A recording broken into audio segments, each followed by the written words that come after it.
Msemaji wa klabu ya Simba Sports Club Ahmed Ally amewataka mashabiki wa klabu hiyo wanaoendelea kuibua malumbano kupitia vyombo vya habari kusitisha mara moja mijadala hiyo, akisisitiza kuwa kwa sasa nguvu inapaswa kuelekezwa katika kuipa klabu utulivu na kuendelea kupambana katika ligi kuu ya Tanzania bara.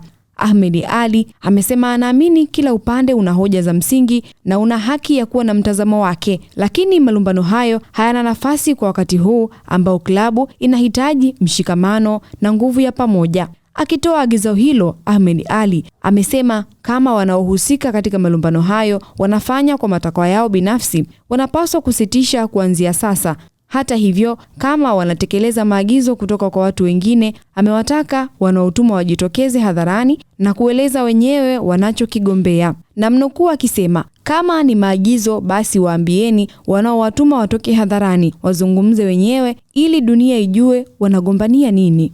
Ahmed Ally ameongeza kuwa kwa sasa wanasimba wanapaswa kuunganisha nguvu na kuelekeza nguvu zao zote katika kuipambania klabu dhidi ya wapinzani wake katika ligi kuu ya Tanzania bara. Kwa mujibu wa Ahmed Ally, jambo kubwa ambalo mashabiki wa Simba wanalihitaji kwa sasa ni furaha, na furaha hiyo inaweza kupatikana kupitia matokeo mazuri na ushindi wa timu. Amehitimisha ujumbe wake kwa kusisitiza, tunachokihitaji ni furaha na furaha yetu ni ushindi. Kauli hiyo imekuja wakati ambapo mjadala wa ndani ya familia ya Simba ukiendelea kuvuta hisia, huku uongozi ukisisitiza umuhimu wa utulivu na mshikamano katika safari ya msimu mpya.